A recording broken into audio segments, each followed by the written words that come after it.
muchas ocasiones las palabras de Jesús eran palabras de reconciliación, de fe, de bonanza, de misericordia. Sin embargo, en algunas otras ocasiones encontramos a Jesús que habla palabras que confrontan, que dejan pensativos a sus oyentes, incluso a sus discípulos. Y en esta ocasión, en un café con la Biblia, vamos a estudiar unos de los pasajes más confrontativos que encontramos en la Escritura. Quédese con nosotros y acompáñenos en este estudio. Hoy vamos a estar en el libro de San Juan, en el Evangelio de San Juan, capítulo 6, verso 1 en adelante. Y dice de la siguiente forma: después de esto, Jesús fue al otro lado del mar de Galilea, el de Tiberias, y le seguía gran multitud, porque veían las señales que hacía en los enfermos. En este pasaje encontramos que Jesús tenía una gran popularidad.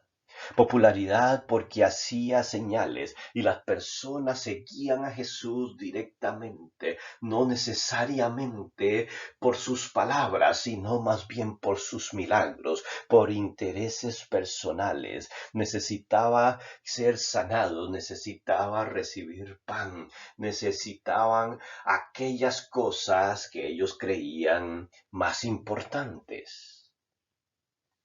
Y es que en la Escritura, en los años de ministerio de Jesús, encontramos que Él estuvo unos 3 años aproximadamente en su ministerio, del año 30 al 33 después de Cristo. Ese fue su ministerio, pero al principio era un ministerio de popularidad, porque comenzó haciendo milagros. Después viene un año donde es de persecución y un año donde ya es completamente donde es arrestado, muerto y crucificado. Sin embargo, aquí estaba en uno de los mejores años. Lo seguía gran multitud, pero el texto dice después de esto. ¿Qué había hecho Jesús? ¿Qué había hablado Jesús? ¿Cuáles señales hacer para que creamos muchas veces? Es la pregunta. Los judíos murmuraron porque Jesús decía en algún momento: yo soy el maná del cielo. Había dicho Jesús. Y eso no les parecía a los judíos, porque ellos sabían que el maná del cielo había descendido en el tiempo de Moisés, en el tiempo que andaban en el éxodo el pueblo de Israel. Sin embargo, él dijo: yo soy el maná que cayó del cielo, porque él es nuestro pan. El pan que les doy es mi carne, pronunció esas palabras en el contexto. Y ellos se preguntaban: ¿cómo puede éste darnos su carne? Ese era el cuestionamiento, y por eso en algún momento no les parecía los enunciados de Jesús, pero lo seguían por sus milagros. Ahora bien, la pregunta es: ¿por qué sigues a Jesús? ¿Le sigue por sus palabras de vida eterna? ¿O le sigues por sus milagros o por lo que Él promete? ¿Por qué le sigues? Es la reflexión de hoy. Sigue diciendo aquí el Evangelio de San Juan, capítulo 6, versos 60. Y dice: al oír esto, muchos de sus discípulos dijeron: dura es esta palabra, ¿quién la puede oír? Jesús había pronunciado palabras que para ellos eran muy duras, y está hablando de sus discípulos, de sus seguidores. No está hablando de la gente común que solamente escuchaba a Jesús de largo, ahí un sábado, un domingo, un viernes a la orilla del mar de Galilea. que lo escuchaban por curiosidad. No, eran sus discípulos, sus seguidores. Sin embargo, aquí la palabra discípulo quiere decir seguidor. Muchos de ellos no pertenecían al clan de los 12 discípulos. Recordemos que Jesús tuvo también 70 discípulos que envió después a predicar y hacer milagros, dice el Evangelio.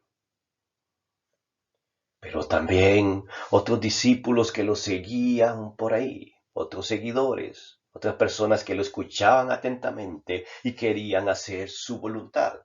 Y de este grupo es que está hablando este texto, porque dice, al oír esto, muchos de sus discípulos dijeron, dura es esta palabra, ¿quién la puede oír? ¿Quién puede escucharla? ¿Quién puede hacer caso a estas palabras? Es como cuando escuchamos la palabra de Dios y decimos, es que esto no se aplica a nosotros porque es muy fuerte lo que oímos.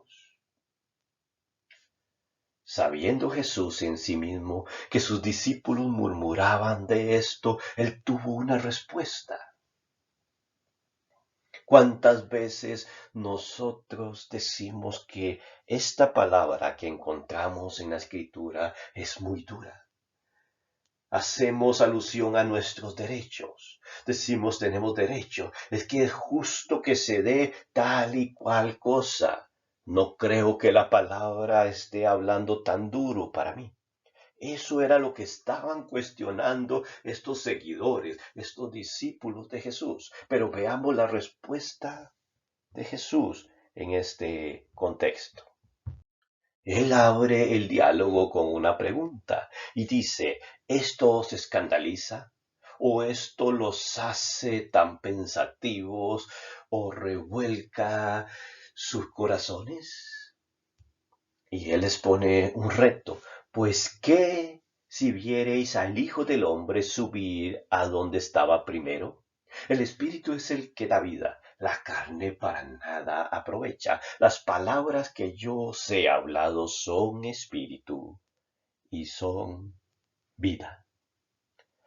Así habla Jesús. Pero ¿qué quiere decir estas frases, estas preguntas? Él les dice que si eso era muy pesado para ellos, pero los confronta con algo.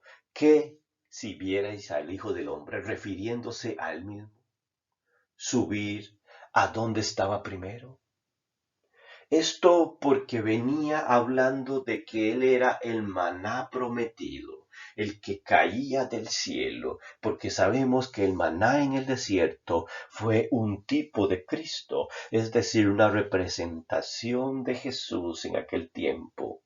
Porque Él era el que daba sustento todos los días, aquel maná caía día a día.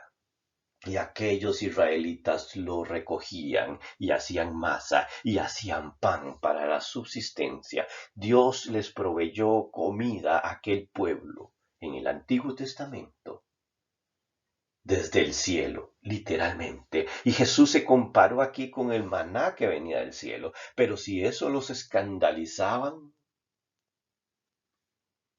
¿qué debían de hacer? Que si vieren al Hijo del Hombre, al mismo Jesús, subir a donde estaba primero. Que si él dijera, él estaba hablando de su muerte y resurrección y ascensión al cielo. Si los escandalizaba que él dijera que era el Hijo de Dios aquí en la tierra, ¿cuánto más si lo vieran ascender al cielo? Porque Jesús es el único personaje en toda la escritura que muere, resucita y asciende al cielo. No hay otro. ¿Cuántas veces nos escandalizamos por las cosas que escuchamos o leemos en la escritura? Pero hay cosas espirituales que van más allá y que no podemos entender. Porque dice aquí, el Espíritu es el que da vida, la carne para nada aprovecha. Entonces Jesús viene a nuestra vida, a nuestro espíritu y nos entrega esa vida. Las palabras que yo he hablado son espíritu y son vida. Mire que estas palabras que estamos estudiando, esta palabra que leemos, que estudiamos, que escudriñamos, dice que son vida. Por eso tú tienes que escucharlas, estudiarla, comer de esta palabra, porque son espíritu. Pero hay algunos de vosotros que no creen. Jesús sabía, y dice el texto, porque Jesús sabía desde el principio quiénes eran los que no creía y quién le había de entregar. Eso dice el autor del libro Juan. Pero hay algunos de vosotros que no creen. Jesús sabe que en todos los grupos, en todas las iglesias, en todas las denominaciones, en todos los grupos de oración, hay personas que no creen. Él sabe que están ahí por algunas otras causas, pero no necesariamente porque están creyendo lo que están escuchando. Porque aquí dice el autor, y Jesús lo sabe desde el principio, cómo es tu corazón, quién está creyendo y quién no. Podés engañar a los hombres, podemos engañar a nuestros líderes, pastores, sacerdotes. Sin embargo, es Jesús el que sabe qué hay en tu vida realmente. Ahí es una confrontación completa. ¿Por qué? Porque está abriendo el corazón de ellos, está leyendo como cartas extendidas, está leyendo sus intenciones. Muchos seguidores de Jesús hoy solamente lo siguen por otros intereses. Y aquí Jesús hace una confrontación y dice, por eso os he dicho que ninguno puede venir a mí si no le es dado del Padre. Es decir, aquellos que lo seguían por otros motivos que no fueran por creer en Jesús, no se les permitió, de alguna forma estaban cerrando la puerta para llegar a Dios directamente, aunque físicamente, aunque estuvieran escuchando ahí, no habían llegado al Padre Celestial, no tenían acceso al reino de Dios, porque se les había de alguna forma, por su incredulidad, cerrado la puerta.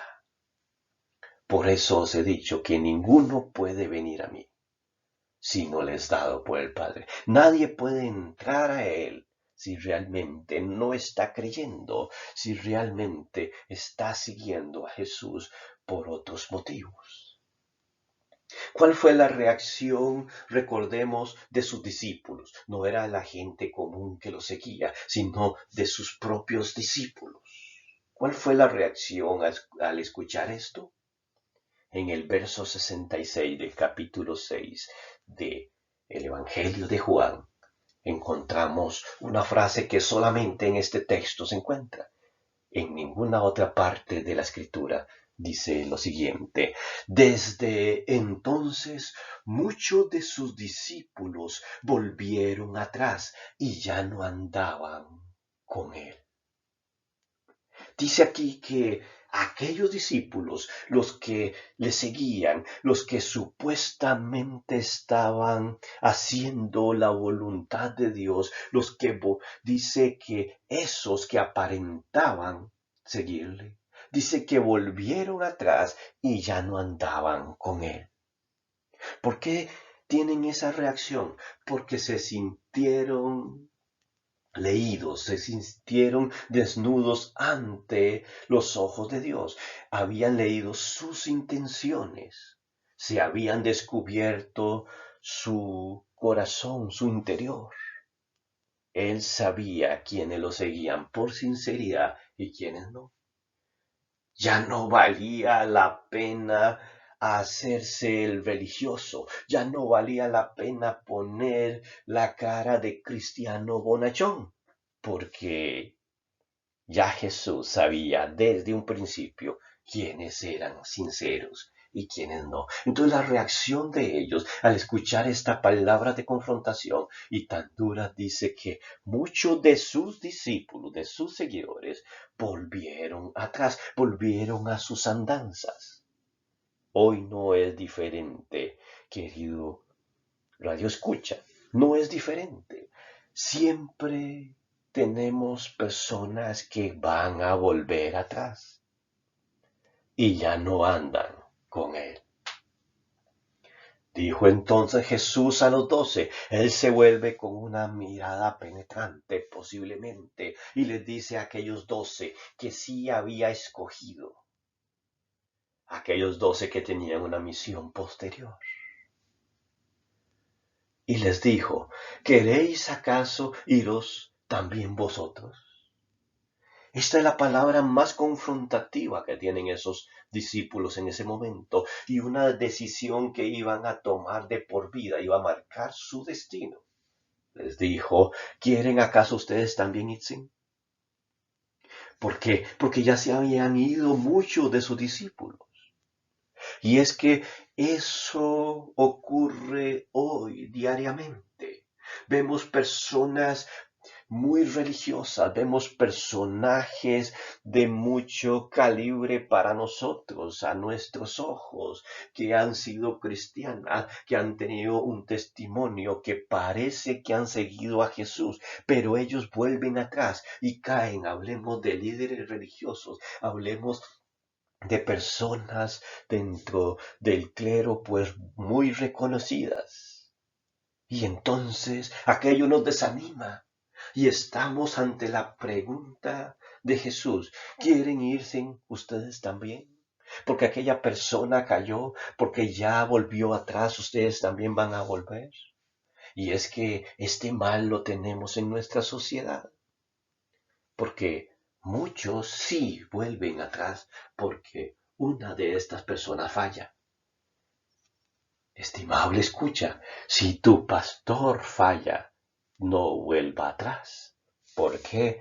Porque tus ojos están en Jesús. Si tu líder, si aquel emblema que tú tienes como referencia cristiana y de fe cae y vuelve atrás, Jesús nos hace una pregunta. ¿Quieren irse ustedes también? La respuesta de nosotros tiene que ser no, porque no tenemos los ojos puestos en aquella persona, sino en Jesús. Hemos creído en Jesús y no en sus seguidores. ¿Queréis acaso iros vosotros también? ¿Cuál fue la reacción de ellos? Imagino aquellos 12 discípulos pensativos se volvían a ver unos a otros con sus rostros deslumbrados y tenían que tomar una decisión y en ese momento debían de responder. ¿Qué respondieron ellos? Es la pregunta. Y aquí, de una forma posiblemente impulsiva, el apóstol Pedro, Simón Pedro, sale para dar la respuesta y dice, Señor, ¿a quién iremos? Tú tienes palabras de vida eterna. Solo Jesús tiene palabras de vida eterna. Y el apóstol Pedro sabía que no había nadie más que las tuviera. Entonces él le responde con otra pregunta. Señor, ¿a quién iremos? Si solo tú tienes palabras de vida eterna. Y es que esa tiene que ser nuestra convicción. Cuando todo mundo se vuelve atrás, debemos de decirle al Señor, Señor, ¿a quién iremos? No podemos asistir, ir, creer en otras personas. No podemos creer en otro Dios. Solo tú tienes palabras de vida eterna. Pero para decir eso y estar en convicción, en acorde con eso, debemos de haber experimentado que las palabras de Jesús traen vida eterna a nuestras vidas. Dice el verso 69, y nosotros hemos creído y conocido que tú eres el Cristo, el Hijo de Dios viviente. Él hace una profesión de fe, una confesión que involucró a sus otros compañeros. Él habla en plural y dice, nosotros hemos creído. Y es que si tú has creído, si yo he creído, seguiremos a Jesús, pase lo que pase. Y nosotros hemos creído y conocido que tú eres el Cristo. Esa palabra conocido quiere decir estoy convencido, he analizado profundamente. Mi fe, mi convicción, hay algo, una convicción interna que le dice que Jesús es el Cristo, es decir, el Mesías, el prometido, el ungido, el Cristo, pero el Cristo como el Hijo del Dios viviente, como aquel Hijo, pero del Dios que vive, no aquel Dios muerto, porque Dios no está muerto, Dios vive desde siempre y para siempre. Pedro está confesando algo, el mensaje central de la Escritura. Él había entendido las palabras de vida eterna que tenía Jesús. ¿Cuántos de nosotros podemos responder de esa forma y decir, nosotros hemos creído y hemos creído que solo Cristo, solo en Cristo están las palabras de vida eterna y que Cristo es el Hijo del Dios viviente? Ante tal pronunciamiento Jesús le respondió, ¿no os he escogido yo a vosotros los 12 y uno de vosotros es diablo?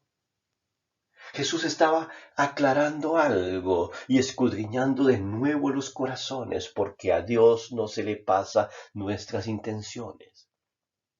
Aquí Pedro dijo, y nosotros hemos creído, se incluyó a los 12 y él mismo. Pero aquí Jesús hace una aclaración.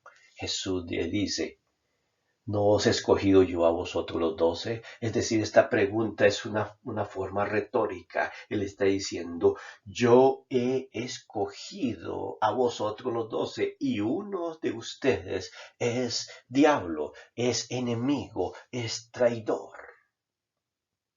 A pesar de que Jesús los había escogido. Y es que en algún momento tú y yo somos escogidos, pero nuestra voluntad puede cambiar. Y a pesar de que somos escogidos, podemos tomar malas decisiones y traicionar nuestra fe. ¿Y de quién hablaba aquí Jesús? Jesús hablaba de Judas. Y dice aquí en el verso 71, hablaba de Judas Iscariote, hijo de Simón, porque él era el que lo iba a entregar y era uno de los 12. Mira cómo lo habla Juan aquí de específico. Judas Iscariote, hijo de Simón. Cuando habla de esa forma, lo está hablando de una manera ejemplar, es decir, completamente identifica al traidor. Judas Iscariote, el hijo de Simón. Eso es como si dijera sus apellidos y su número de cédula para no estar con ninguna duda, porque él era el que lo iba a entregar, pero pertenecía a uno de los 12. ¿Qué quiere decir aquí? Nunca nos confiemos con aquellas personas que están a nuestro lado, a pesar que han tenido un gran ministerio, a pesar de que están siguiendo a Jesús, a pesar de que están ministrando delante de un altar, de un púlpito. Esas personas, por su propia voluntad, pueden traicionar el Evangelio, traicionarnos a nosotros. Solo Cristo tiene palabras de vida eterna y en Él debemos poner la mirada. Es el mensaje de este texto. Él es el mensaje central de esta reflexión. Solo Jesús tiene palabras de vida eterna. Así que si a nuestro lado caen 1000 o 10.000, solo Jesús es el que nos va a mantener firmes. Hemos llegado al final de esta pequeña reflexión. Le agradecemos por estar en contacto con nosotros. Le invitamos a que pueda navegar por nuestro canal de YouTube, donde puede encontrar muchas de estas enseñanzas. Enseñanzas con palabras de vida eterna, porque son extractos de la Escritura. Y también le animamos para que se haga parte de nuestros estudios bíblicos los jueves en vivo, para que te unas con nosotros y nos acompañes. Gracias por haber estado con un café con la Biblia. Muchas bendiciones.